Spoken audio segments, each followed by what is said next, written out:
अध्ययनासाठी आपण भीती, भय, घाबरणं या विषयावर सातत्याने गेल्या 16 भागामध्ये चिंतन मनन अध्ययन केलेलं आहे। आजच्या 17व्या भागामध्ये देखील आज आपण यशाचा ग्रंथ अध्याय क्रमांक 23 आणि वचन क्रमांक 2 पासून सुरुवात करणार आहोत। वाचूया आपण। समुद्र तीराच्या रहिवाशांनो, समुद्र तीराच्या रहिवाशांनो, भीतीने स्तब्ध व्हा, भीतीने स्तब्ध व्हा। समुद्र पर्यटन करणारे सिदोनी व्यापारी तुला समृद्ध करीत। आज या समाईचा जो विषय आहे प्रियो, संपूर्ण जग भीती, तणाव, दबाव, सगळ्या प्रकारच्या प्रेशरनी आज जीवन जगत आहे।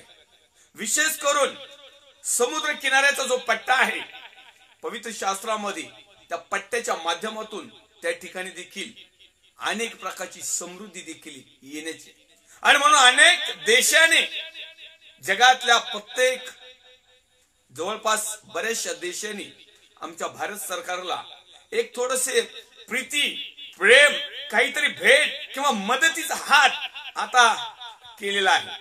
समुद्र तटाकडून आम्हाला आरोग्याचे झरे देखील मिळणार आहेत। त्याच समुद्र तटावरून जो देवाचा पुत्र प्रभू येशू ख्रिस्त पाण्यावरून चालत आला आणि पाण्यावर चालत येत असताना त्या ठिकाणी देवाचे सेवक, शिष्यगण, विश्वासणारे, त्या ठिकाणी तो म्हणत आहे, पेत्र, प्रभूजी जर तुम्ही आहात तर या पाण्यावर चालण्याचा अधिकार मला द्या। आणि मग प्रभू येशू त्याला म्हणत आहे, ये म्हणून। ज्यावेळेस तू पेत्र पाण्यावर चालू लागतो, पाण्यावर चालत असताना त्याला पहिल्या प्रथम भान राहत नाही की मी त्या पाण्यावर चाललेलो आहे। पहिल्या प्रथम त्याला विश्वासच बसत नाही। जसा की तो होडीतून उतरतो, त्याला असं वाटलं असेल कदाचित मी किनाऱ्याला आलेलो आहे आणि पाण्यातून बाहेर जमिनीवर चालत आहे, अशा प्रकारे तो चालला। ज्यावेळेस तो प्रभू येशूकडे पाहत होता, प्रभू येशू त्याच्याकडे पाहत होता, त्याची संपूर्ण दृष्टी प्रभूकडे होती आणि तो एक एक पाऊल टाकत प्रभूकडे चालला होता। जसा जसा तो चालला होता, तो अक्षरशः पाण्यावर चालत होता। आणि आम्हाला पाहायला मिळतं त्या ठिकाणी जसा तो प्रभूच्या जवळ आला, जसे की तो जवळ येत असताना त्याने आजूबाजूला पाहिलं, परिस्थिती पाहिली, वादळ पाहिलं, लाटा पाहिल्या, वारा पाहिला, आणि मग त्याच्या लक्षात आलं की मी पाण्यावर चाललेलो आहे। आणि लागलीच त्याचं प्रभू येशू ख्रिस्तावरचं जे लक्ष होतं, जे प्रभूच्या सानिध्यातले त्याचे नेत्र होते, जे प्रभूकडे त्याची कटाक्ष होती, जो प्रभूवर त्याचा विश्वास होता, ज्या प्रभूवर त्याचा भरोसा होता, लागलीच त्याचा अविश्वास निर्माण झाला आणि आलेल्या लाटेला पाहून तो बुडू लागला। आणि मग माझ्या परमेश्वराने त्याला बुडू दिले नाही।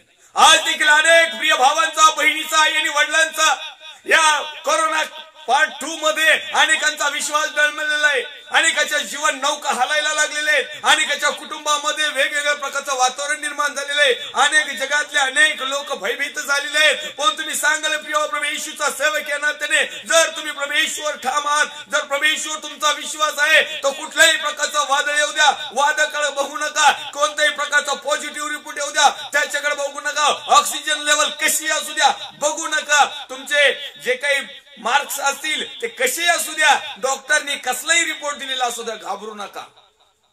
प्रभू येशू हा वैद्यांचा वैद्य आहे, तो डॉक्टरांचा डॉक्टर आहे, त्याच्या हातात सर्व काही। जसं त्या पेत्राला बुडू दिले नाही, पेत्राला मरू दिले नाही, पेत्राला त्या पाण्यात लटकळू दिलं नाही, तर लगेच त्याला हात लावला, लगेच त्या पेत्राला वरती घेतला। अशा प्रकारचं जीवन जर तुमचं माझं असेल, तर जोपर्यंत तुम्ही आणि मी जिवंत असाल तोपर्यंत प्रभू आम्हाला कदापि बुडू देणार नाही। तो आम्हाला वरती घेणारा परमेश्वर आहे। आणि म्हणून आम्ही गीत गायलं, ख्रिस्त माझा तो सर्वांचा या नमा त्याला, तोची आपुला तारणारा या स्तवा त्याला। तो संपूर्ण जगाचा आहे, संपूर्ण सृष्टीचा आहे। आणि म्हणून माझे प्रिय भावांनो, बहिणींनो, आई आणि वडिलांनो, तुम्ही कुठल्याही पंथाचे असा, कुठल्याही धर्माचे असा, कुठल्याही जातीचे असा, परमेश्वराचा पुत्र प्रभू येशू ख्रिस्त या जगामध्ये धर्माची संस्थापना करायला आला नाही, तो जीवन देण्यासाठी आलेला आहे। आणि आज प्रत्येक लोक जिवंत राहण्यासाठी, जीवन मिळण्यासाठी धडपड करीत आहेत। प्रत्येक जण आज त्या जीवनासाठी तळमळत आहेत। प्रभू येशू जीवन देणार आहे। म्हणून माझ्या प्रिय भावांनो, बहिणींनो, आई आणि वडिलांनो, प्रभू येशूवर विश्वास ठेवा, तोच आम्हाला सर्व गोष्टीतून पार नेईल। आम्ही यशाचा ग्रंथ अध्याय क्रमांक 25 वचन क्रमांक 3 आम्ही आजच्या मनन आणि चिंतनासाठी पाहणार आहोत। वाचूया। यास्तव आडदांड लोक तुझे गौरव करतील बलात्कारी लोकांची शहरे तुझे भय धरतील. सुंदर असा शास्त्रभाग या ठिकाणी आहे प्रियो. यशाचा ग्रंथ अध्याय क्रमांक 25 वचन क्रमांक 3. यास्तव आडदांड लोक तुझे गौरव करतील. आज अनेकांच्या प्रार्थना होत आहेत, अनेकांच्या विनंत्या येत आहेत. अनेक लोक किती आडदांड आहेत, बलदांड आहेत, बलवान आहेत, श्रीमंत आहेत, सगळा मॅन पॉवर आहे त्यांच्याकडे, बऱ्याच प्रकारचा सगळ्या प्रकारचा पॉवर आहेत, परंतु आज गुडघ्यावर आलेत. आज डॉक्टर साहेबांनी सांगितलं तुमचं देव तुमचं नशीब, आम्ही आमच्या पद्धतीने प्रयत्न केला. आता हे आडदांड लोक ज्यांनी दंडेलशाही केली, ज्यांनी दाबदडप केली, ज्यांनी आतापर्यंत कुणालाच घाबरले नाही, कुणाला डिपार्टमेंटलाही मोजलं नाही, देवाचा तर विषयच नाही, चांगल्या लोकांनाही कधी प्रतिसाद दिला नाही, असे लोक ज्यावेळेस या कोविड-19 ला टाकले ना, आता कुठून तरी फोन नंबर घेतात. पाळक साहेब प्रार्थना करा. आता हे लोक देवाच्या गौरवात करायला सुरुवात झाली आणि देवाने देखील त्यांच्या अनेकांच्या जीवनामध्ये कार्य केलं. जितके ही प्रभू येशू ख्रिस्ताकडे आले, प्रभू येशू ख्रिस्त म्हटला नाही की भूतलावर असताना तू आडमुठापणा केला, भूतलावर असताना तू माझा स्वीकार केला नाही, भूतलावर असताना तू पाप केलं, भूतलावर असताना तू माझ्या लोकांना त्रास दिला, भूतलावर असताना तू माझा स्वीकार केला नाही, भूतलावर असताना तू माझं भय धरलं नाही. आज परमेश्वर तसं म्हणत नाही. कारण मनुष्याची प्रक्रिया आहे, मनुष्याची जीवनशैली आहे की ज्यावेळेस आमच्या तावडीत सापडतो त्यावेळेस आम्ही 5 पिढ्याचे कोळसे उकरून काढतो. तू आमच्या आजा पंजाला असं म्हणला होता, तू आमचं असं केलं, आमच्या मनात खुणगाट आहे, आमचं मन अंतःकरण खुनशी आहे, आम्ही घृणा करणारे लोक आहोत, आम्ही निंदा करणारे लोक आहोत, आम्ही पाप करणारे लोक आहोत. परंतु परमेश्वर तसा नाही. आजपर्यंत जगामधल्या प्रत्येक लोकांनी परमेश्वरच्या विरोधात पातक केलं. आजपर्यंत प्रत्येक मनुष्य, मग पाळक देखील त्याच्यामध्ये आहे, याजक साहेब देखील त्याच्यामध्ये आहे, पास्टर साहेब आहेत, रेव्हरंड साहेब आहेत, बिशप आहेत, कोऑर्डिनेटर आहेत, फादर आहेत, गुरुजी आहेत, सगळ्या प्रकारचे लोक त्यामध्ये आहेत. जर परमेश्वराने जर आमचा हिशोब करायला सुरुवात केली ना, तर एकही पास्टर लाईव्हला येऊ शकणार नाही आणि मी तर अजिबातच येणार नाही. अहो, ते जर आमच्या पाप मोजायला लागला, आम्ही कोणत्या तोंडाने यायचं, ही सत्यता आहे. आणि म्हणून आज परमेश्वर आडदांड लोक, ज्यांनी पूर्वी कधी प्रभूला ओळखलं नाही, ज्यांनी कधी प्रभूचा गौरव केला नाही, ज्यांनी कधी ख्रिस्ताला स्वीकारलं नाही, ज्यांनी कधी ख्रिस्ताचं एक चांगल्या प्रकारचं त्याचं जीवन स्वीकारलं नाही, आज दना लोक काही होऊ तिकडं दुनिया तारी, प्रभू आम्हाला वाचव, प्रभू आम्हाला वाचव. एवढ्या दिवस पैसा आम्हाला वाचवीन, ओळख आम्हाला वाचवीन, आमचा वशिला वाचवीन, आमचं लय मोठं सायन्स वाचवीन. आज कुणीच वाचवायला तयार नाहीत. आज एकच नाव आहे भूतलावर.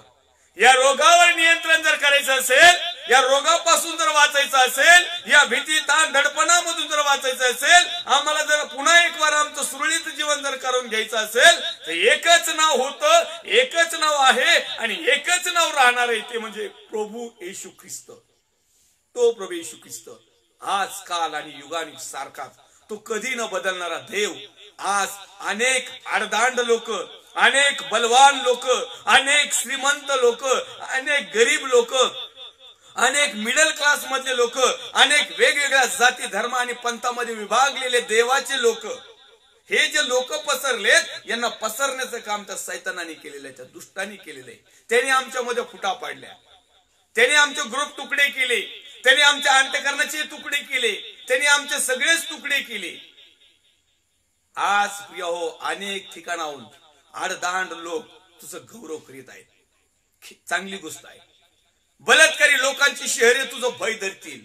ज्या ज्या ठिकाणी बलात्कार होत होता, बलात्कार म्हणजे नेमकं स्त्रीवर केलेला अत्याचारच बलात्कार म्हणत नाही, प्रत्येक गोष्टीची जबरदस्ती केली गेली. मग तुम्ही वावर शिवर हिसकून घ्या, नाही तर घरदार हिसकून घ्या, नाही तर एखाद्या बहिणीचं स्वातंत्र्य हिसकून घ्या, म्हणजे जबरदस्तीने ते मिळवा. तुम्हाला जर प्रेमाने जी गोष्ट दिल्या जात नाही, बलात्कारचा सोपा साधा अर्थ आहे. अनेक लोकांना बलात्कार म्हटलं का असं वेगळा शब्द वाटतो. हा तसा शब्द नाही. बलात्कार या शब्दाचा खरा अर्थ आहे जे प्रेमाने भेटलं नाही किंवा जे सहजासहजी मिळालं नाही ते दाबदडप करून साम दाम दंड भेद प्रेशर कुठली तरी काहीतरी गोष्ट निर्माण करून ती गोष्ट आत्मसात करणे किंवा ती गोष्ट मिळवणे याला म्हणतात बलात्कार. आज या बलात्कारी लोकांची म्हणजे जबरदस्तीने सगळ्या गोष्टी करण्याची. आता याच्यामध्ये अनेक लोक आहेत की त्यांना जबरदस्तीने ख्रिस्त समजलाय, अनेक लोक आहेत त्यांनी जबरदस्तीने दुसरं काहीतरी स्वीकारले, अनेक लोक जबरदस्तीने पापा भक्त झालेत, अनेक लोक जबरदस्तीनेच अंधश्रद्धा निर्माण झाली, अनेक लोकांनी सगळं ते शब्द. आता मी बलात्काराच्या ऐवजी जबरदस्ती हा शब्द वापरतो, चांगला वाटेल जरा ऐकायला, ही रियालिटी आहे. तर अशा प्रकारचे जे लोक आणि त्यांचे शहर आहेत ना, हे शहर आता भय झालेले आहेत, हे शहर आता भय धरत आहेत. कारण आम्हाला माहिती आहे प्रत्येक एरियामध्ये अशी काहीतरी एक कॉलनी असती, प्रत्येक एरियामध्ये असं काही एखादं घर असतं, प्रत्येक एरियामध्ये कुठला ना कुठला अशा प्रकारची एक टोळकी असती, ती प्रेमाने कुठलीच गोष्ट करीत नाही, ती फक्त लुटारूचं काम करती, जबरदस्तीचं काम करती, भीती घालवण्याचं काम करती, दडपण आणण्याचं काम करती. चार बैरे चार टोळं कुत्र्यासारखी जमत येतात, एखाद्या दुसऱ्या एखाद्या प्राण्यावर म्हणा किंवा एखाद्या वस्तूवर हल्ला करते. अशा प्रकारचे जे शहर आहेत आज भयभीत झाले. अशाच प्रकारचं शहर होतं बलात्कारी शहर, जे परमेश्वराने कितीतरी हजार वर्षापूर्वी गंधक आणि अग्नीने भस्म केलं. सदम आणि गमोरा इतकं भयानक पाप चालू होतं. आता आपला विषय पापाचा नाही, आपला विषय आहे भीती, ताण, दडपण, भीतीदायक भय. तर या ठिकाणी यशाच्या ग्रंथ अध्याय क्रमांक 25 आणि वचन क्रमांक 3 मध्ये लिहिलंय, यास्तव आडदांड लोक, वाकडे तिकडे बलवान पण देवाची काही माहिती नसणारे लोक देवाचं गौरव करतील. आणि आता ती वेळ चालू झालेली आहे. बलात्कारी लोकांची शहर तुझं भय धरतील. आता किती मोठा असो दादा, तो दादा सुद्धा म्हणतो प्रभू तू सगळ्यात मोठा आहेस, तुझ्या व्यतिरिक्त कुणीच नाही. आता हे लोक देखील परमेश्वराचं भय धरायला लागले. माझ्या प्रिय भावांनो, बहिणींनो आणि वडिलांनो, आज याच गोष्टीची गरज आहे. आता हे लोक लीन आणि नम्र झाले आहेत, परंतु जे विश्वासणारे लोकांचं काय? अनेकांना वाटतं मी विश्वासणार आहे, अनेकांना वाटतं मी चर्चला जाणार आहे, अनेकांना वाटतं मी सगळ्या प्रकारच्या चांगले धार्मिक कार्य करणार आहे, अनेक लोकांना वाटतं मी दान दशमांश देणार आहे, अनेक लोकांना वाटतं मी म्हणजे काय स्वर्गातून उतरलो की काय. आजही आम्हाला प्रत्येकाला परमेश्वराचं भय धरण्याची गरज आहे. कारण अनेक लोक पवित्र शास्त्राचा सहारा घेतात, धार्मिकतेचा सहारा घेतात, आध्यात्मिकतेचा सहारा घेतात. एक चांगला एक brother, father, pastor, reverend, sister Bicester हे जे काही असतात ना, या पदवी घेतात, परंतु परमेश्वराचं भय धरत नाही. खेदाची आणि गोष्ट आहे. आम्ही परमेश्वराचं भय धरणं, मग आम्हाला कुणी ब्रदर म्हणू नाही तर नाही म्हणू, आम्हाला सिस्टर म्हणू नाही तर नाही म्हणू, आम्हाला पास्टर म्हणू नाही तर नाही म्हणू. आमच्या जीवनात आता सध्या फक्त देवाचं भय पाहिजे, देवाचं गौरव पाहिजे. कारण आडदांड लोक देवाचं गौरव करायला सुरुवात केली, बलात्कारी लोक सुद्धा आता भीती धरायला सुरुवात केली. पण आजकाल अनेक लोक आहेत की ज्यांना समजून सुद्धा ते अजूनही परमेश्वराचं भय धरीनात. मग ते बलात्कारी लोक, जबरदस्ती करणारे लोक, लुटणारे लोक, चोट्टे भामटे जर बदललेत तर आज विश्वासणाऱ्या लोकांना बदलायला काय प्रॉब्लेम आहेत? बरं, विश्वासणारे लोक बदलत आहेत, परंतु मी वारंवार जाणीवपूर्वक, हेतुपूर्वक, आत्म्याच्या प्रेरणेने वारंवार येणाऱ्या गोष्टीविषयीचा परमेश्वर जे सांगत आहे की देवाचे सेवकच देवाचं भय धरीनास. आज देवाच्या सेवकामध्ये देवाचं भय राहिलं नाही. त्यांना असं वाटतं की आम्हाला लायसन देऊन टाकलंय, आम्ही काही करावं. ही एक सध्याची गरज. देवाचं भय धरणं खूप महत्वाचं आहे. जसा जसा तो दिवस समीप आलेला आहे तसं तसं आम्ही आणखीन देवाचं गौरव करावं. कारण यशा 25:3 मध्ये म्हणतोय की आडदांड लोक तुझं गौरव करतील. आज ज्यांना माहिती नाही, असे लोक येऊन देवाचं गौरव करायला लागलेत. अरे मग ज्यांना माहिती आहे आज पण ते काय करत आहेत? लुटायचे काम करत आहेत, एखाद्याला अंधश्रद्धेमध्ये ढकलायचे काम करत आहेत. म्हणजे झाले काय? बलात्कारी झाले नाही. आणि म्हणून मी त्या बलात्काराची व्याख्या समजून सांगितली. जे प्रेमाने मिळत नाही, जे सहजासहजी मिळत नाही, जे नुसतं टाकल्यात मिळत नाही, त्याला जबरदस्तीने घेणं म्हणजे त्याला म्हणतात बलात्कार. आज हे पाळक लोक, याजक लोक, मोठमोठे जे लोक आहेत ना, आज जे सुधारलेले नाहीत, जे आजही भविष्यवाण्या करतात, बरं भविष्यवाण्या करी नका तर पण परमेश्वरापासून आलेल्या कराव्यात ना. परमेश्वराचं भय कसं असावं, परमेश्वराकडे पश्चाताप कसा करावा, परमेश्वरामध्ये वाढावं कसं, परमेश्वराचा मार्ग लोकांना दाखवा कसा. अहो लोकांना दाखवूच नका तुम्ही, पहिला आम्ही शिकू. जोपर्यंत पाळक, पास्टर, रेव्हरंड, याजक, बिशप, कोऑर्डिनेटर, गुरुजी, फादर स्वतः तो मार्ग शिकत नाही, स्वतः भय धरीत नाही, स्वतः कृती आणि आचरणात आणत नाही ना, तोपर्यंत लोकांचं भविष्य सांगण्याचा काही त्याला अधिकार नाही. मोकार स्वतःची छाप करण्यासाठी अनेक लोक मोकार भविष्यवाणी सांगतात. आणि जरी देवापासून तुम्हाला जर देवाचा आत्मा चालत असेल, प्रेज लॉर्ड. परंतु मी तुम्हाला विचारू इच्छितो की देवाचा आत्मा आता सध्याच्या परिस्थितीमध्ये, कारण परमेश्वरचं वचन सांगतंय देवाचा आत्मा गहन आणि गुप्त गोष्टीचा शोध घेतो. मग देवाचा आत्मा सध्याच्या परिस्थितीमध्ये जे गहन आणि गुप्त आहे, जे तुमच्या आणि माझ्या तारणासाठी आहे, जे तुमच्या आणि माझ्या पश्चातापासाठी आहे, जे तुम्हाला आणि मला परमेश्वरचं भय कसं धरायचं, या परिस्थितीमध्ये कसं जगायचं, याचा गहन आणि गुप्त शोध घेऊ शकत नाही का?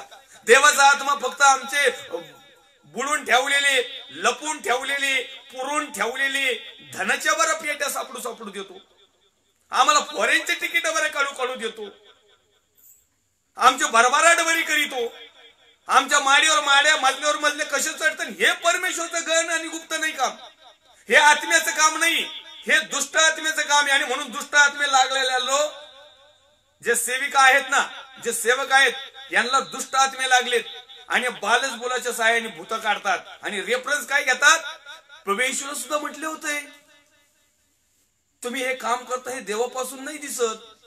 लगेच आड लपत येत वचनाच्या, हे वचनाचं अशा पीठ केलेले धर्मपंडित आहेत ना, यांची एखादी चूक किंवा एखादं कारण जर सांगायला गेलं का लगेच वचनाच्या आड दाटतात, वरून सांगतात चुका काढू नका, दोष काढू नका, न्याय करू नका, हे तुम्हाला काम दिलं नाही, तुमचाही न्याय होणार. हो, या सगळ्या जगाच्या अगोदर पास्टर राजू आल्हाट फ्रॉम अहमदनगर याचाच न्याय होणार आहे. मला ते मान्य आहे, मी न्याय करायचा मला अजिबात लायसन दिलेलं नाही.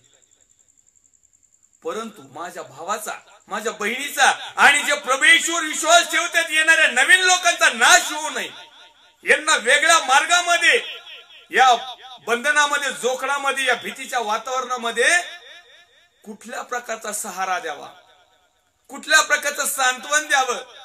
आज लोकांची आर्थिक परिस्थिती कमी पडली म्हणून लगेच वचन सांगून मोकळे, आज लोकांची आर्थिक परिस्थिती ढासळली म्हणून लगेच पैशाची प्रकटीकरण सुरू झाले.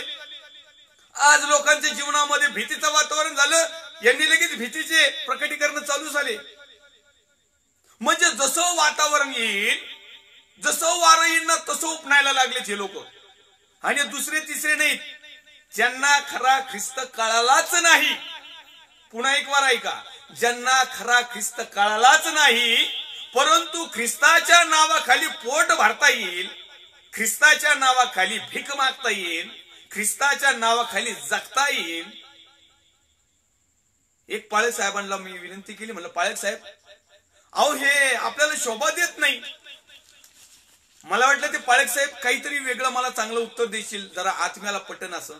ते पाळक साहेब म्हटले, अहो पाळक साहेब, तुम्हाला ते वचन माहिती आहे की नाही, एक आई आली आणि आपल्या लेकरासाठी ती प्रभू येशूला विनंती करू लागली आणि म्हटली, प्रभूजी माझ्या लेकरामध्ये जो दुष्ट आत्मा आहे तो काढून टाका. मग प्रभूजी त्या ठिकाणी म्हटले, बाई माझ्या स्वतःच्या मुलाच्या वाट्याचं सोडून कुत्र्याला टाकणं हे योग्य आहे का? मग ती बहीण म्हटली, कुत्रे देखील मेजावरला चुरा खाऊन जीवन जगतातच ना. मग प्रभू येशू ख्रिस्त म्हटला, बाई तुझा विश्वास खूप मोठा, जा तुझी मुलगी बरी जाईल. म्हणजे आता कुठल्याही वचनाला कुठलंही उदाहरण देऊन अनेक पालक वर्ग, पास्टर वर्ग, हे भामटे जे आहेत ना, मोकार त्यांनी प्रॉफिट नाव लावून घेतलंय, मोकार लोकांना लुटीत येत, मोकार लोकांचा दिशाभूल करतेत. हे जे आहेत ना, हे आडदांड लोक, अहो ओरिजिनल आडदांड लोक बदललेत. वचन आपण वाचतो आहोत यशाया ग्रंथ 25:3 मध्ये, यास्तव आडदांड लोक तुझं गौरव करतील. अहो ज्यांना काही माहित नव्हते आज ते लोक देवाचं गौरव करून राहिलेत. आणि हे जे 7 पिढ्या 50 पिढ्या आणि वशिल्यावरली झालेली आणि मिशनऱ्याला लुटून बसलेली, आयत्या बिळावर नागोबा, हे आज देवाचं गौरव करीनात. खेदाची गोष्ट आहे, ही रियालिटी आहे प्रियो. आणि म्हणून असे लोक देवाचा गौरव करतात. तर मग आमच्यासारखे 20, 22, 50, 60 वर्ष प्रभू मध्ये आमच्या खानदानी पेशापासून आलेले ख्रिस्ती लोक आज देवाचा गौरव करायला उन्हे का पडलेत? आणि पवित्र शास्त्र सांगतंय तुम्ही आणि तुमच्या मधली असणारी पापाची भिंत ही देवाचा गौरव करू देत नाही.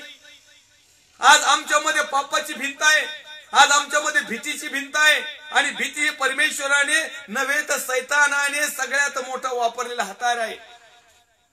आणि माझ्या प्रिय भावांनो, बहिणींनो, आई वडिलांनो, जर अर्धांड लोक देवाचा गौरव करतात तर आम्ही साधे सरळ सोपे आहोत ना? आम्ही देवाचा गौरव का करू नये? बलात्कारी लोकांची शहरं तुझं भय धरतील. आज अशा भयानक लोक बदललेत, आज भयानक लोक देवाचा गौरव करायलेत, आज भयानक लोक ज्यांना लोक घाबरतात, आज ते पाळक वर्गाच्या पुढे असं लोटांगणच घ्यायचे बाकी राहिले. कधी कधी प्रश्न पडतो, बाबा हायो बलदान माणूस आला आणि तो काय, पण तो लगेच येऊन प्लीज लॉर्ड पायक साहेब कृपा करा, मी पाया पडतो, प्रार्थना करा. अशी परिस्थिती झाली. आणि आजचे टाळकोड घालणारे लोक वाव लोकांना फसवण्याच्या नादातच अजून बसलेले. माझ्या प्रिय भावांनो आणि बहिणींनो, या ठिकाणी 4थ्या वचनात लिहिलंय, कारण निर्दय लोकांचा झपाटा. या ठिकाणी वाचूया, कारण निर्दयी लोकांचा झपाटा भिंतीवर आदळणाऱ्या वादळाप्रमाणे आहे, पण तू दुर्बलास दुर्ग, लाचारास विपत्काली आश्रय. वादळात निवारा, उन्हात सावली असा झालास माझा तुमचा जगाचा उद्धार करता परमेश्वर. या ठिकाणी आमच्यासाठी बऱ्याचशा गोष्टी तो सांगत आहे. निर्दयी लोकांचा झपाटा भीतीवर आदळणाऱ्या वादळाप्रमाणे. जे निर्दय आहेत ना, ज्यांना दया नाही, प्रेम नाही, त्यांच्या दुसरा काही भावना नाही, अशा प्रकारचे जे लोक आहेत ना, तर या ठिकाणी वचन सुंदररीत्या आम्हाला मार्गदर्शन करत आहे. कारण निर्दयी लोकांचा झपाटा भिंतीवर आढळणाऱ्या वादळाप्रमाणे आहे, पण दुर्बलास दुर्ग, लाचारास विपत्काली आश्रय, वादळात निवार आणि उन्हात सावली असा झालाय. आज आम्हाला सर्व प्रकारचा सपोर्ट करणारा परमेश्वराचा पॉवर या ठिकाणी प्रिय तुम्हाला आणि मला देत आहे. पण तो आज आम्हाला सगळ्यात महत्वाचं आहे की आम्हाला परमेश्वराचं भय धरणं खूप गरजेचं आहे. परमेश्वराची भीती बाळगणं खूप महत्वाचं आहे. कारण निर्दयी लोक जे आहेत ना, त्यांचा झपाटा भीतीवर आदळतो. भीतीवर आदळला का तो तिथंच थांबवतो. एखादी आडकाठी आहे ना, त्याच्या पुढे तो जात नाही. पण परमेश्वर मात्र जे दुर्बल वर्ग आहे ना, दुर्बल घटक, दारिद्र्य रेषेच्या खालचे पिवळे कुपन, त्याच्यापेक्षा कोणते कुपन असते नाशी, ज्यांना कोणी विचारित नाही, ज्यांना कोणी डिमांड देत नाही, ज्यांचा कोणी सन्मान करत नाही, ज्यांना कोणी पुलपीटवर घेत नाही, फक्त त्यांच्या दान पात्रावर जगत येत. अनाथ आणि विधवांना सुद्धा सोडलं नाही यांनी. यांच्या घरी जाऊ जाऊ पावत्या फाडल्या का तर म्हणे पेन्सिल मिळत यांना, जसं यांची मिनिस्ट्री देती. इतक्या कावळ्यासारख्या नजरावाले लोक आहेत ना, कुठून काय मिळेल. अहो कामावर गेले तिथं भंगार पडलेला असलं तरी घेऊन येते ते घरी. एवढे कामातून गेलेले लोक आहेत. आणि इकडे आणून भंगारवाला आला का, रोडने आला का, त्या भंगारवाल्याला इकडे येत. म्हणजे किती मोठं शान येतं. परंतु परमेश्वर तसा नाही. परमेश्वर दुर्बलाचा दुर्ग आहे. जो दुर्बल आहे, जो कमजोर आहे, तो कमी घटी आहे, ज्याची आर्थिक परिस्थिती कमी आहे, ज्याला लोक ओळखत नाही, ज्याला लोक सन्मान देत नाही, ज्याला लोक डिमांड देत नाही, जो एकदम तुडवल्यासारखा आहे, अशा लोकांच्या बाजूने माझा देव, तुमचा देव, जगाचा देव, परमेश्वराचा पुत्र प्रभू येशू ख्रिस्त उभा आहे. तो आमचा दुर्ग आहे. तो जर आमच्या बाजूने आहे तर आम्हाला कुठल्याही प्रकारची भीती नाही. तरी देखील आज अनेक लोकांच्या, दुर्बल लोकांचा दुर्ग देवाचा पुत्र प्रभू येशू ख्रिस्त आहे, तरी हे लोक घाबरत आहे. याचं कारण काय? याचा अर्थ त्यांच्या जीवनामध्ये पाप आहे. याचा अर्थ ती जी भिंत आहे, जी आड भिंत आहे, तिथं जो वादळाप्रमाणे जो आदळत आहे तो तिथंच आदळत आहे. पण आमच्या बाजूने जर दुर्ग आहे ना, त्या दुर्गावर काय आदळायचं ते आदळा, त्या खडकावर काय आदळायचं आदळा. म्हणून तर आम्ही मागच्या 4 एपिसोड पूर्वी एक उदाहरण घेतलं होतं की खडकावरचं घर आहे, कंटिन्युटी, पाया ख्रिस्त म्हटलेल्या खडकावर उभा असलेला आहे. आणि म्हणून या ठिकाणी तो वचन लिहित आहे, दुर्बलास दुर्ग, लाचारास विपत्काली आश्रय. लाचार जे आहेत ना, लाचार झाले, त्यांच्याकडे काही शिल्लक राहिलं नाही, त्यांना मदत करणारं कोणी शिल्लक राहिलं नाही. लाचारीची वारी आली. काही लोकांनी हाताने लाचारी पत्करली, काही लोकांवर लाचारी आली, काही लोकांना लाचारास विपत्ती आली. आता याच समाला आले, गरीबाच्या जीवावर बेतलं.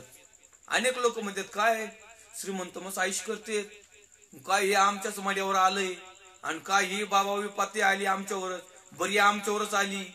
आमच्या आई बापांनी तले लाखो करोड नाही कमवून ठेवले, आम्ही कशी तरी काबाड कष्ट करीत होतो, कशी तरी जगत होतो, तर आता आलीच ही विपत्ती. आणि श्रीमंताचं काय नाही, श्रीमंताचे मस्त पैसे भरले, त्यांच्या कशावर विपत्ती. अहो श्रीमंतावर विपत्ती आली तुम्हाला माहित नाही, तुम्ही फक्त भुकेने कदाचित एवढी पण परिस्थिती काय बिकट आलेली नाही परमेश्वरने अजून, का ज्याच्या घरात कोणाच्या ज्वारीचा दानाच नाही. पण हे जे मोठमोठाले भरमिष्ट झालेले लोक आहेत ना, जे मोठमोठलेले त्याच्यावर भिस्त ठेवतात ना, हे प्लास्टिकच्या पेपर मध्ये गुंडाळून गेले तिकडं, नाक्याच्या पलीकडचं जे स्मशानभूमी ना तिकडे गेले, यांना गावात सुद्धा नाही आणलं, यांच्या ताब्यात सुद्धा नाही दिली. मग त्यांच्यापेक्षा आम्ही बरी ना, मग विषय करा. विपत्ती कुणावर आली, आमच्यावर फक्त आर्थिक आली, प्रेशर आला, दबाव आला, टेन्शन आला, दाब आलं, कसं जगायचं, कसं होईल एवढंच आलंय ना. जिवंतता आहेत ना, पण बाकीचे ज्यांच्याकडे भरमसाठ आहे ना, ज्यांचा जाळता जाळणार नाही, हे तिकडच जाऊन जळाले. ही किती मोठी विपत्ती.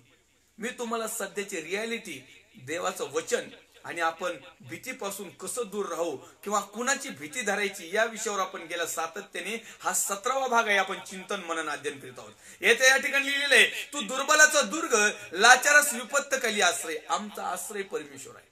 निश्चित अर्थाने जशी कोंबडी आपल्या पिल्लांना आपल्या पंखाखाली ठेवते, त्या कोंबडीच्या पुढं किती मोठा भुरका नाग येऊ, कावड्या नाग येऊ, नाही तर नाचणारा नाग येऊ, नाही तर कोबरा येऊ, ती कोंबडी कधीच आपल्या पिल्लाला टाकून पळून जात नाही.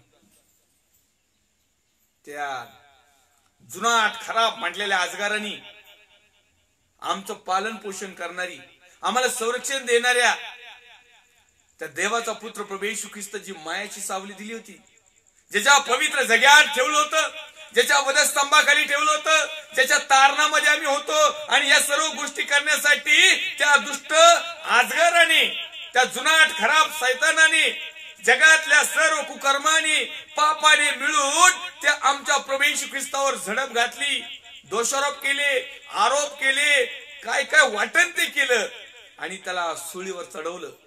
तो मरण पावला खरा, परंतु त्या मरणावर विजय मिळवला. आणि आज जशी कोंबडी आपल्या पंखाखाली पिलं धरते ना आणि त्याचं संरक्षण करते, अशा प्रकारे देवाचा पुत्र प्रभू येशू ख्रिस्त जो वधस्तंभ गाजवतो, जो वधस्तंभ जो थांबतो, जो वधस्तंभ बाळगतो आणि जो वधस्तंभाचं शिक्षण देतो ना, तोच खरा ख्रिस्ती, तोच खरा देवाचा भक्त, तीच खरी देवाची सेविका, तोच खरा देवाचा सेवक.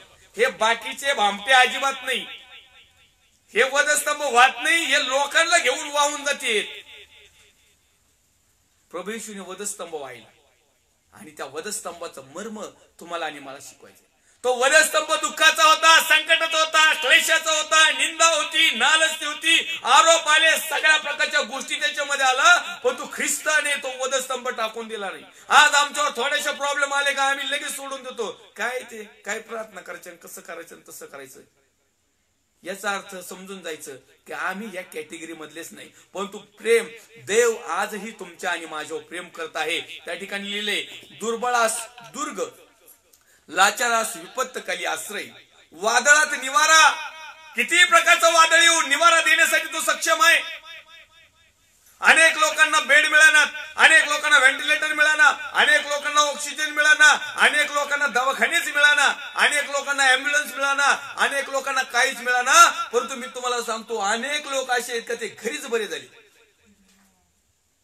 वादळ आलं, वादळातल्या नौका लोकांच्या हालायला लागल्या, परंतु अनेक कमकुवत असणारे, दुर्बल असणारे, लाचार असणारे, परंतु नीतिमान असणारे, परमेश्वराला भिवून वागणारे लोक काही काही घरीच नीट झाले, कारण परमेश्वराचं भय त्यांच्या जीवनामध्ये. आणि म्हणून आलेल्या गोष्टीचं भय धरून बाळगत नाही. परमेश्वराचं भय जर आमच्या जीवनामध्ये जर असेल तर आलेली प्रत्येक गोष्ट आमच्या पुढे कसपटा समान असेल.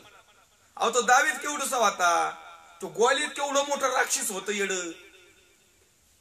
त्या गोलियतला पाहुणा की सेना पळून जायची, ह्यो एवढस टाबार किशोर वहीन नीटनेटकी मुसर मिशा आल्या नव्हत्या तोंडावर. तो जाऊन म्हटला मी लढतो याच्याशी. कारण काय की तो देव जिवंत देवाचे अवहेलना करत होता. कारण काय तो जिवंत देवाच्या लोकांना नाव ठेवत होता. एवढंच नव्हे तो परमेश्वराची अवहेलना करत होता. आणि दावीद हा सुकुमार असताना देखील त्याला ती सहन झाली नाही. त्याचा परमेश्वरावर भरोसा होता, त्याचा परमेश्वरावर भाव होता. तो दुर्बल होता, तो किचकट होता, तो कमकुवत होता या बाकीच्या भावांपेक्षा. म्हणून तो याच्यामध्ये फोर्स मध्ये नव्हता, म्हणून त्या सैनिकामध्ये नव्हता. ह्यो बापाची मेंढर चालित होता. दुर्बल, अंग काठीने किचकट, वायलं चिळलं मायासारखं, पण तो देवाचं भय धरणारा, सिंहाचं दाभाड तोडणारा, लांडग्याच्या तोंडातून कोकरू सोडवणारा, दुष्टाच्या हातातून शिकारी तुझ्या मुखातून काढून घेणारा हा त्या ठिकाणी जातो आणि म्हणत आहे त्या ठिकाणी दावीद मी याच्याशी लढतो. कारण माझं लढणं या मनुष्याबरोबर नाही, या राक्षसाबरोबर नाही. तो हा जो राक्षस आहे, हा जो दुष्ट आहे, हा जो माझ्या जिवंत प्रभूला नाव ठेवत आहे, तर मी लढणार नाही. तर माझ्या वतीने माझा जिवंत परमेश्वर लढल आणि तो मला विजय मिळवू देईल. आज आमच्या या कोरोना 19 मध्ये जरी तुम्ही सापडलेला असाल, जरी आपले नातेवाईक सापडलेला असाल, पॉझिटिव्ह असाल, तुमचा रिपोर्ट कसाही असू, परिस्थिती कशी असू, आज तुम्ही लढत नाही. जर तुमचा विश्वास जर तुम्ही प्रभू येशू ख्रिस्तावर जर ठेवला, तर तुम्ही म्हणा प्रभू येशू तू आमच्या वतीने लढ. आलेलं जो मोठं गोलित आहे ना, आलेलं मोठं जे दुःखाचं डोंगर आहे ना, आलेला जो आजार आहे, समस्या आहे, पीडा आहे, टेन्शन आहे, ताण आहे, दबाव आहे, आलेली आर्थिक परिस्थिती असो, कसल्याही प्रकारचं वादळ असो, त्या गोलियत सारखं किती जरी मोठं असलं तरी आम्हाला परमेश्वरच्या प्रेमापासून, परमेश्वरच्या भयापासून दूर करू शकणार नाही. परंतु त्यासाठी, याच्यावर विजय मिळवण्यासाठी, जसं तो म्हटला की हे लढणं मी माझ्या स्वतःच्या ताकदीने लढू शकत नाही. कारण याला सैनिकाचे कपडे घालून दिले, याला नीट चालता येईना, या राजाची तलवार घेऊन वागवता येईना, त्याला जिरेटोप दिला तर तो जिरेटोप सांभाळता येईना, त्याला छातीला उरपट्टा लावला तो सांभाळता येईना, पायात बुटं घाले याला नीट चालता येईना, भलगडायला लागला. त्यांनी सगळं फेकून दिलं, सगळं सरळ हाय तसा निर्माण झाला. हातामध्ये गोपनगुंडा घेतला, गव्हाळातले 5 गोटे उचलले आणि पुढे गेला. माझा परमेश्वर तुझ्यावर सरशी घालील. आज आम्ही दीन असू, दुबळे असू, लाचार असू, गरीब असू, आमच्याकडे काही नसू आणि आमच्या पुढे किती मोठं आव्हान असलं, जर ते स्वीकारायचं असेल, त्याच्यावर जर विजय मिळवायचा असेल, तर माझ्या प्रिय भावांनो, बहिणींनो, आईने वाढलं विश्वास सगळ्यात महत्वाचा आहे, कृती महत्वाची. आणि सगळ्यात आताच्या सध्याच्या परिस्थितीमध्ये भयमुक्त, भीती बाळगू नका. भीती आली तुम्ही काहीच करू शकणार नाही, दडपण आलं तुम्ही काहीच करू शकणार नाही. या सैतानाच्या दडपणाला, भीतीला पहिल्या प्रथम येशू ख्रिस्ताच्या नावात तुम्ही त्याला घालून टाका. म्हणजे या ठिकाणी आम्ही दुर्बळ असताना तो आमचा दुर्ग बनेल, आम्ही लाचार आणि विपत्काली असताना आमचं तो आश्रयस्थान बनेल. आम्ही लाचारही झालो, विपत्ती आले, पण आम्हाला आश्रय मिळाला. का? कारण आम्ही त्या आश्रयाखाली नाही, तर आम्ही दुसरीकडेच. आमचा नातेवाईक पैसे देईन, आमच्या नातेवाईकाचा औषधाला लागल, तो इंजेक्शन आणून देईन, तो मोठ्या दवाखान्यात नेईन, तो एमडी येईल, तो जमडी येईल. हे एमडी गेले आणि पीएमडी गेले. आज आश्रय फक्त प्रभू येशू ख्रिस्त. प्रभू येशूच्या वशिल्याच्या पलीकडे कुणाचाच वशिला लागणार नाही. जगातले लोक मेडिसिन आणून देतील, भले अर्धांड लोक त्यांच्या दंडलशाहीने, पैशाने, अनेक पैशाने खरेदी करून आणून देतील. डॉक्टरला म्हणलं तरी गण लावतील, डॉक्टरही बळच देऊन टाकील. आणि गेला विपत्तीकाली जर आश्रय जर असेल प्रभू येशू ख्रिस्त. आणि म्हणून माझ्या प्रिय भावांनो आणि बहिणींनो आणि आई वडिलांनो, सिच्युएशन कशी असू द्या, परिस्थिती कशी असू द्या, कशा प्रकारचा गंभीर असू द्या, आम्ही जर दुर्बळ आहोत तर आमचा तो दुर्ग आहे. आम्ही जर लाचार आहोत तर परमेश्वर आमचा आश्रय आहे. आम्ही जर विपत्तात म्हणजे विपत्तीमध्ये, रोगामध्ये, आजारामध्ये, टेन्शनमध्ये, ताणामध्ये, दबावामध्ये, विकनेसपणामध्ये, सगळ्या प्रकारचे आर्थिक सोर्स कमी पडलेला आहे, सगळ्या प्रकारची मदत बंद पडलेली, अशी परिस्थिती जरी असेल पण जर तुमचा प्रभूवर भरोसा असेल, जर तुम्ही प्रभूचं भय बाळगणारे लोक असाल, जर तुम्ही आज्ञाविधी नियमाप्रमाणे चालत असाल, जर परमेश्वर तुमच्याबरोबर आहे, तो तुमचा आश्रय आहे. वादळात निवारा, जे वादळ आहे त्या वादळामध्ये निवारा ठेवण्यासाठी परमेश्वर आमचा आहे. आता वादळ आलं ना तर निवारा कुठं शोधित माणूस? झाडाखाली. ते झाडच बिंगून आपटून पडतं खाली. निवारा कुठं शोधित? जिथं जवळपास कुठं असेल तिथं. परंतु माझा तुमचा जगाचा उद्धारकार परमेश्वर म्हणत आहे, तुझा पाय धोंड्यावर आपटू नये म्हणून ते तुला तळ हातावर झेलून देतील. परमेश्वरचे दूत त्याच्या भय धरणाऱ्या लोकांबरोबर रात्रंदिवस त्याचं संरक्षण करतात. ते आपल्याला हातामध्ये धरतील. हे जगाच्या बिल्डिंग सगळं पळून जाईल, परंतु ज्यावेळेस आम्ही परमेश्वरच्या हातामध्ये असू सगळं नष्ट होईल, परंतु परमेश्वरच्या हातावरला नष्ट होऊ शकणार नाही.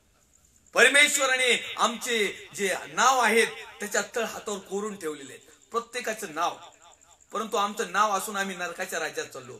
आमचं नाव असून आम्ही भलत्याच मार्गाने चाललो. आमचं नाव असून आज आम्ही परमेश्वरचं भय धरलं नाही. आमचं नाव त्याच्या तळ हातावर कोरून ठेवलंय. सगळ्या गोष्टी परमनंट आहेत, परंतु आम्ही मात्र त्याच्या जवळ नाही. ही काळाची आणि ही खेदाची गोष्ट आहे. आताच्या काळामध्ये प्रिय दुर्दैवी परिस्थितीमध्ये जर जीवन जगत आहोत तर निश्चित अर्थाने आम्हाला आज परमेश्वराच्या समोर येणं, परमेश्वराचा गौरव करणं खूप महत्वाचं आहे. आज अनेक ठिकाणी वादळ सुरू झालेलं आहे. वादळ फक्त समुद्रामध्ये येतं त्यालाच वादळ नका म्हणू. वादळ फक्त तो वारा येतो आणि इकडचा उकांडा तिकडं, तिकडचं लिंबाचं झाड पलीकडे वावरात, पत्रे उडून जातात, पाचरच उडून जातात, यालाच फक्त वादळ म्हणू नका. वादळ वेगवेगळ्या प्रकारचं आहे. विचारांचं वादळ आहे, दुष्टपणाचं वादळ आहे, खट्याळपणाचं वादळ आहे, मीपणाचं वादळ आहे, गर्व आहे, अभिमान आहे, व्यर्थ आहे, फुशरकी आहे, लवाडकी आहे, लाभासाठी तोंड पूजा पण आहे. सगळ्या प्रकारचे आजार, विकार, टेन्शन, ताण, दबाव, व्यसन, वासना, सर्व प्रकारचे कुकर्म याचं वादळ. आणि या वादळात अनेक लोक सापडलेत. या वादळातल्या सगळ्यांच्या नौका हलायला लागल्यात. आज त्या वादळामध्ये जर निवारा जर मिळवायचा असेल, आज त्या वादळामध्ये आमची संसार रूपी नाव जर सुरक्षित ठेवायची असेल, आज जर आम्हाला वैयक्तिक एकट्याला सुरक्षित राहायचं असेल, तर आम्हाला किनारा, आम्हाला निवारा महत्वाचा आहे. आणि तो निवारा फक्त केवळ प्रभू येशू ख्रिस्तच देतो, बाकीचं कोणीच नाही. सगळे गुंडाळल्या जाणार आहेत, सगळं गुंडाळी करण्यात येणार आहे. फक्त एकच आहे, तो प्रभू येशू ख्रिस्त. तो आमचा नावाडी बनणार आहे, तो आमचा संरक्षण बनणार आहे, तो आमचा निवारा बनणार आहे. आणि माझ्या प्रिय भावांनो, बहिणींनो, आई निवडलांनो, विपत्काली आश्रय आमचा तोच आहे. जगातले लोक लगेच दरवाजे बंद करतील. जगातले लोक म्हणतील, नाही बाबा, आमच्याच घरात 7:30 आहे, आमच्याच घरात खायला नाही, आमच्याच घरात काही नाही, आमच्याच मरणाचे पैसे गेले, तुम्हाला कुठं देता? आम्हीच एवढे भरले तरी आमच्या माणसाला वाचू शकलो नाही, मधीच तुमचं दुकान कुठं मांडता? पण प्रभू तसा म्हणणार नाही. प्रभू अख्ख्या जगाला वाचविल, पण तो म्हणणार नाही आता इकडे महाराष्ट्रातले लोक लय वाचवलेत, आता जरा थोडस थंड पडू नाही. अख्ख्या जगामध्ये वन टाइम जेवढे लोक त्याला आवाज देतील, त्या प्रत्येकाचं आश्रय, त्या प्रत्येकाला निवारा देण्यास माझा तुमचा जगाचा उद्धार करता प्रभू येशू ख्रिस्त सक्षम आहे. आणि म्हणून माझ्या प्रिय भावांनो आणि बहिणींनो, कुठल्याही प्रकारचं वादळ तुमच्या जीवनात येऊ द्या. आजच्या सध्याच्या परिस्थितीला कोरोना 19 पार्ट 2 चं वादळ सगळ्यात मोठं महाराष्ट्र राज्यामध्ये, इतर राज्यामध्ये, भारत देशामध्ये, जगातल्या विविध देशामध्ये सपाट्याने चालू आहे. त्यातली त्यात आमच्या महाराष्ट्र राज्यामध्ये देखील प्रामाणिकपणे जे आकडे येतात त्यानुसार देखील भयानक परिस्थिती आहे. आणि हे वादळ शमण्यासाठी तुमचं आणि माझं एकच आहे, परमेश्वराचं भय धरा, परमेश्वराच्या आज्ञाचं पालन करा, शासकीय आज्ञेचं पालन करा, सरकारी आज्ञेचं पालन करा, सर्व प्रकारच्या मेडिकल लाईनची गाईडलाईन्स वापरा, सर्व प्रकारच्या सुरक्षा कवच वाचवा, सर्व प्रकारच्या सोशल डिस्टन्स ठेवा, सर्व प्रकारचे जे काही सॅनिटायझर असेल ते करा, सर्व प्रकारची सुरक्षा बाळगा, स्वतःची होडी सांभाळा, कुटुंबातली होडी सांभाळा. आम्ही जर वाचलो तर घर वाचितून, आम्ही गेल्यानंतर कोण येईल? आजकाल अशी परिस्थिती, आता गल्ल्या बल्ल्यातून सगळ्याकडून नुसतं रडण्या काढण्याचा आवाज येते. आणि आता तर लोक रडायचे कमी झाले, आसरू चाटलंय, घट्ट झालेत, निगर घट्ट, एका पाठीमागे एक मढे चाललेत, रडायला सुद्धा वेळ नाही. एका एका गावात, एका एका गलीत, एका एका दिवशी 4-4, 5-5 लोक जर एकाच कुटुंबातले जात असतील, याच्यापेक्षा भयानक परिस्थिती कशी असावी प्रिय? आज हा तडाखा चालू आहे. आज खरोखर या ठिकाणी परमेश्वरचं वचन आम्हाला चालवत असताना परमेश्वर आम्हाला खरा आश्रय आहे. परमेश्वर खरा आमचा दुर्ग आहे. परमेश्वर आमचा खरा सांभाळणार आहे. आणि म्हणून माझ्या प्रिय भावांनो आणि बहिणींनो, आई आणि वडिलांनो, परमेश्वरच्या नावाला महिमा आणि सन्मान आदर गौरव देऊया या ठिकाणी. कारण पण तू दुर्बलास दुर्ग, लाचारास विपत्काली आश्रय, वादळात निवारा आणि उन्हात सावली झालायस. उन्हामध्ये सावली, उन्हामध्ये सावलीची गरज आहे. ज्या ज्या ऋतूमध्ये ज्याची ज्याची गरज आहे ना, तो परमेश्वर आमची पूर्ण करतो.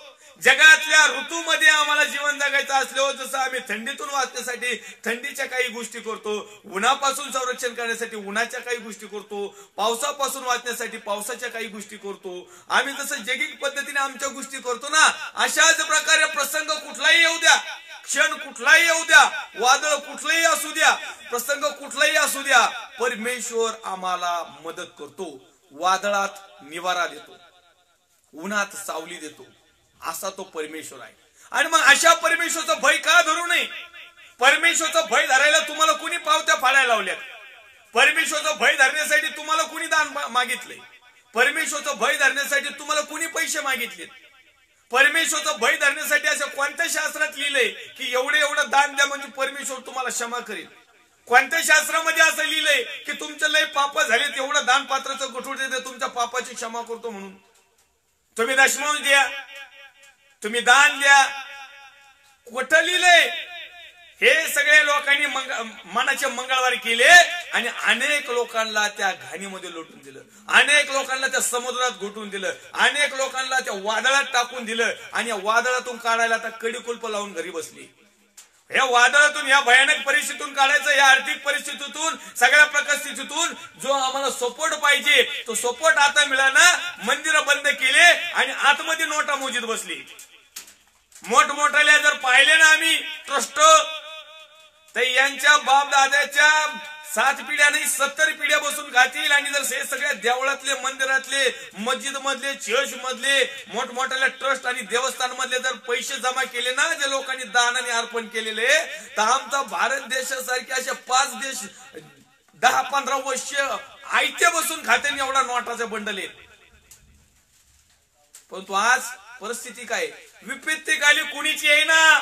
चर्चचा पास्टर येईना, मिनिस्ट्री येईना, संस्था येईना. फादरनी तर कुलपच लावून घेतले. बाकीचे ब्रदर पास्टर तरी कसे कसे पळत येते, एखाद्या बिचारे दांड्या धुंड्या खाऊन कसे व्हायना. हे तर गपचिप पडले, सगळं त्यांच्यावरच येऊन पडलं.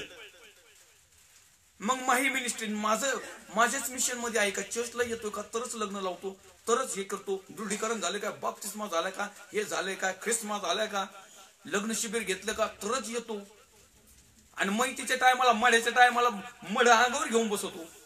तवा पाळ्यात लोकांना पळा, तवा पाळ्यात लोकांच्या बोट मोडायची. यांनाच काय समजलंय आम्ही 14 वर्ष तप करतो. अहो ते राम तरी 14 वर्ष जंगलात हिंडत होता, जरा व्यवस्थित होता, काही नाही आलं. अशा प्रकारच्या काम करणाऱ्यांनो देवाची सेवा सोडून द्या. देवाच्या नावाखाली पोट भरू नका. या ठिकाणी वचन सांगत आहे, कारण निर्दय लोकांचा झपाटा भीतीवर आदळणाऱ्या वादळाप्रमाणे आहे, पण तू दुर्बळच दुर्ग आहे. जे दुर्बळ आहे ना, तुमच्या मदतीची आम्हाला गरज नाही. फादर लोकांनो, ब्रदर लोकांनो, पास्टर लोकांनो, रेव्हरंट लोकांनो, जेवढं लुटलंय ना तुम्ही तर काही देणार नाही, कारण ते तुम्हाला काही पुरणार नाही. आणि इथून पुढे जेव्हा प्रसंग येईल ना, तर माझ्या प्रिय विश्वासणाऱ्या भावांनो, बहिणींनो, आईनी, वडिलांनो, हे जर का दिसले तुम्हाला भरमिष्ट करणारे लोक, यांना घरात घ्या, पुढच्या घरातून दारातून घ्या, यांना घडीभर बसवा आणि मग मागच्या दाराने काढून द्या. हे परत कधी तुमच्या घरात आले नाही पाहिजे, असं करा. कारण हे देखील करणं योग्य आहे. हे असा मेसेज शक्यतो कोणी देणार नाही. पण तो ज्याला कर नाही त्याला डर कशाला? कारण आम्हाला देवाचं खरी सेवा करायला निवडलेलं आहे. देवाच्या गौरवासाठी, आम्हाला सत्य सुवार्ता सांगण्यासाठी परमेश्वराने जर पाचारण केलेलं आहे ना, तर जगाला घाबरू नका, परमेश्वराला घाबरा. अनेक लोक परमेश्वराला घाबरत नाही. मूर्तीच्या पुढे ठेवलेले दानपेटी पळवितेच बिंदास, तिथं पाया पडत येत. देवळात गेले ना, दानपेटी दिसली का बाप्पा बाप्पा उचललीच दानपिढी निघलच, ते गपचूप असं करून असतंय. ओके, आशीर्वाद जा घेऊन. हा, आज अशाच प्रकारे झाले. परमेश्वर आम्हाला सावरणार आहे. परमेश्वर आम्हाला त्या वादळात अडकू देणार नाही. परमेश्वर आमची नौका भंग करणार नाही. तो परमेश्वर आम्हाला, आम्ही सुरुवातीला विषय घेतल्याप्रमाणे पेत्र पाण्यावर चालू लागला आणि जोपर्यंत तो प्रभू येशूकडे पाहत होता, जोपर्यंत त्याच्या मनामध्ये भीती नव्हती, दडपण नव्हतं, भय नव्हतं, जोपर्यंत तो घाबरला नाही, तोपर्यंत तो पाण्यावर चालत होता. आजही माझ्या प्रिय भावांनो, बहिणींनो, आई आणि वडिलांनो, ज्या वेळेस तुम्ही ख्रिस्ताकडे पाहाल, ज्या वेळेस तुम्ही प्रभूकडे पाहाल, त्यावेळेस इतर तुमच्या जीवनात वादळ येतील, संकट येतील, चिंता येतील, क्लेश येईल, आजार येईल, काय यायचं ते येईल, पण तुम्हाला भेडसावणार नाहीत, तुम्हाला ते बुडू देणार नाहीत.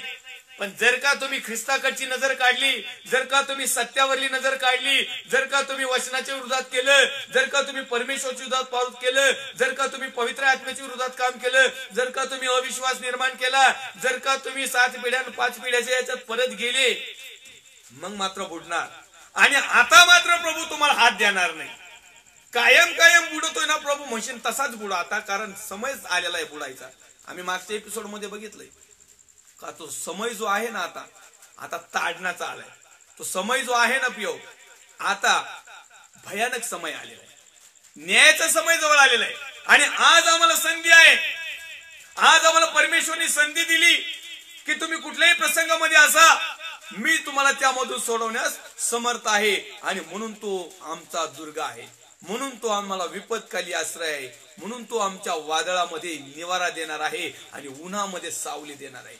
आज अनेक लोक उन्हात चटके खात्यात. हे ऊन नाही, हे सूर्यापासून मिळालेलं उन्हात नाही.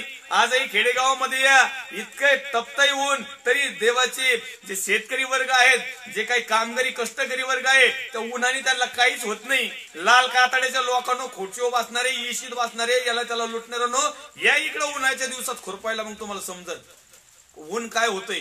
ह्या उन्हाचा तडाखा ह्या लोकांना मिळत नाही, जे दुर्बल आहेत, जे गरीब आहेत, हे दीन आहेत, जे हीन आहेत, ज्यांच्या परिस्थितीमुळे त्यांना ते ऊन सुद्धा काहीच वाटत नाही, कारण त्यांचं संरक्षण करणारा देव आहे. आणि मग तुम्ही येऊन बघा, मग तुम्हाला समजेल या उन्हाचा झटका काय. ही सध्याची लाईव्ह परिस्थिती. आणि म्हणून माझ्या प्रिय भावांनो आणि बहिणींनो, उन्हात सावली असा परमेश्वर आहे, वादळात निवारा असा परमेश्वर आहे, विपत्कालीमध्ये आश्रय आमचा असा देव आहे, लाचारास आश्रय देणारा आमचा देव आहे, दुर्बलाचा दुर्ग होणारा माझा देव आहे. आणि सगळ्या प्रकारचा झपाटा येऊन द्या, या झपाट्यावर झपाटा टाकणारा माझा परमेश्वर आहे. जर तुम्ही आणि मी त्याच्या दृष्टिकोनातून जर आमची जीवनशैली जर आम्ही बदलली नाही, तर निश्चित अर्थाने प्रिय हो, येणाऱ्या दिवसामध्ये आम्हाला काही गोष्टीला सामोरं जावं लागणार आहे. येऊया, या ठिकाणी लाईट देखील गेलेली आहे, थोडस वाचायला थोडस प्रॉब्लेम येत आहे. आणि या ठिकाणी आपण काही प्रार्थना विनंती आलेल्या आहेत. लाईव्ह सेशनला येण्यापूर्वी प्रार्थना विनंती आहे. आमचे मुंबईमधून आहेत बनकर दादा, त्याचप्रमाणे अशोक शिरसाट, श्याम जाधव, प्रसाद बनसोडे, मनीषा बनसोडे, रमेश हिवाळे, नवनाथ कदम, जवळपास यातले 4 ते 4 लोक कोविडने आहेत. आणि परमेश्वरने यांना संरक्षण देखील दिलेलं आहे, सुरक्षा दिलेली आहे, यांचे ऑक्सिजन लेवल देखील व्यवस्थित आहे. यांचं जे काही डॉक्टरांच्या नुसार, जे काही ट्रीटमेंटच्या नुसार, जे काही त्यांचे पर्सेंटेज असतील, ज्या रेंज असतील, जे काही गाईडलाईन असेल, परमेश्वराने ह्या सर्व त्यांना व्यवस्थित रिपेअरिंग केलेलं आहे. म्हणून आपण आभार मानूया. या ठिकाणी प्रार्थना विनंती दिली आहे की परमेश्वराने यांना आरोग्य मिळावं म्हणून. परंतु मी विश्वासाने, तुम्ही विश्वासाने हे गृहीत करा की आम्ही यांच्यासाठी आज या समाला तुम्ही देखील प्रार्थना करणार आहात आणि मी देखील प्रार्थना करणार आहोत, कारण आमचा भरोसा त्या आश्रयदात्या परमेश्वरावर आहे. आम्हाला प्रार्थना अशी करायची आहे, प्रभू बनकर दादांना तू आरोग्य दिलंस, तुझे आभार मानतो. अशोक शिरसाटला आरोग्य दिलं, आभार मानतो. श्याम जाधवला आरोग्य दिलं, आभार मानतो. प्रसाद बनसोडे, मनुष्य बनसोडेला आरोग्य दिलं, आभार मानतो. रमेश हिवाळेंना आरोग्य दिलं, आभार मानतो. नवनाथ कदमला देखील आरोग्य दिलं म्हणून आभार मानतो. आणि ज्यांचे नावं पोहोचले नाही परंतु त्यांनी सांगितलंय, अशा प्रत्येक प्रिय लोकांनी ज्यांनी परमेश्वरावर विश्वास ठेवलेला आहे, प्रभूवर भरोसा ठेवलेला आहे, आणि त्यांचा दुर्ग प्रभू बनणार आहे, त्यांचा आश्रय प्रभू बनणार आहे. त्यांचा मार्गदर्शक प्रभू बनणार आहे आणि त्यांना प्रभू त्या आजारातून मुक्त करणार आहे असा विश्वास ठेवून आपण प्रार्थना करूया. यावेळी आपण आपले नेत्र बंद करूया. पवित्र थोर सेनाधीश देवा, जशा तशा तुझ्या पवित्र हातामध्ये येत आहोत. प्रभू येशू ख्रिस्ताच्या प्रेमाने आणि सामर्थ्यवान नावात आम्ही प्रार्थना करतो. विशेष करून आज ज्या भावांचं बहिणीचं नाव घेतलेलं आहे प्रभू येशू, पहिल्या प्रथम या सर्वांना आरोग्य दिलेस म्हणून मी तुझे उपकार मानतो, आभार मानतो, मान महिमा सन्मान आदर तुला देतो. या समान मी प्रार्थना करतो माझ्या भारत देशासाठी, भारत देशातले सर्व राज्य, विशेष करून माझा महाराष्ट्र राज्य, महाराष्ट्र राज्याचे मुख्यमंत्री मान्य उद्धवजी साहेब, त्यांचे सर्व सहकारी टीम, त्याचप्रमाणे विरोधी पक्ष नेता, त्याचप्रमाणे त्यांची टीम, सर्व डॉक्टर्स, नर्स, सेवाभावी संस्था, वैयक्तिक लोक, पोलीस डिपार्टमेंट, सर्व भारतीय जवान, लष्कर, सर्व सुरक्षा कर्मी, त्यांचं कुटुंबीय जे कोविड-19 पार्ट 2 मध्ये अडकले आहेत, ते सर्व प्रकारचे भीती, ताण, दबाव, आर्थिक परिस्थिती असणारे सर्व आमचे भाऊ बहीण, आई वडील, आमचे सर्व नातेवाईक, आप्तजन, मित्र परिवार, आम्ही प्रत्येक जण तुझ्या पवित्र हातामध्ये येतो. प्रत्येकाच्या नावाप्रमाणे, गरजेप्रमाणे प्रत्येकाला या समाजात तू स्पर्श कर, प्रत्येकाला भयमुक्त कर, प्रत्येकाला आजारमुक्त कर, प्रत्येकाला परमेश्वर देवा आर्थिक परिस्थितीतून दूर कर आणि येणाऱ्या दिवसामध्ये तुझ्या नावाचा महिमा आणि गौरव करण्यासाठी आम्हा प्रत्येकाला सहाय्य मार्गदर्शन कर. आमच्या नातेवाईक, आप्तजन, मित्र परिवार, स्नेही, बिलिओस, भाऊ बहीण, आई वडील, ज्या सेवाभावी संस्था आहेत, ज्या वैयक्तिक संस्था आहेत, जे काही मिशन आहेत, जे काही परमेश्वर देव मिनिस्ट्री आहेत आणि ज्या ठिकाणी तुझं सत्य सेवक, सत्य प्रचार करणारे, सत्य वागणारे, उठणारे आणि इतरांपर्यंत ख्रिस्त पोहोचवणारे जे तुझे अभिषिक्त सेवक, सेविक, विश्वासणारे भाऊ बहीण आहेत, तर प्रत्येकाला सुरक्षा दे आणि हो दे तुझ्या नावाचा महिमा आणि गौरव. जोपर्यंत या भूतलावर जिवंत आहोत तोपर्यंत आत्म्याने आणि खरेपणाने सेवा करण्यासाठी तू आम्हा प्रत्येकाला सहाय्य मार्गदर्शन कर. पुन्हा एक मी आणि माझं घरानं तुझ्या नावाचा महिमा आणि गौरव करण्यासाठी आम्हाला सद्बुद्धी दे, आम्हाला आत्मिकता दे, आम्हाला ज्ञान दे, बुद्धी दे, चातुर्य दे आणि तुझ्या नावाचं भय धरून तुझी सेवा करण्यासाठी आम्हाला तुझं पवित्र आत्म्याचं गायडन्स दे. आदर, गौरव, सन्मान, महिमा तुला देत. ख्रिस्त येशू जो होता, जो आहे आणि जो येणार आहे, त्या पवित्र प्रभू येशू ख्रिस्ताच्या प्रेमळ आणि सामर्थ्यवान नावात मागतो, स्वर्गीय पिता होई. आमेन. प्रभू येशू रक्त की जय, प्रभू येशू रक्त की जय, प्रभू येशू रक्ताचा आज जयकार असो. Amen, amen, amen. Praise the Lord. Thank you. God bless.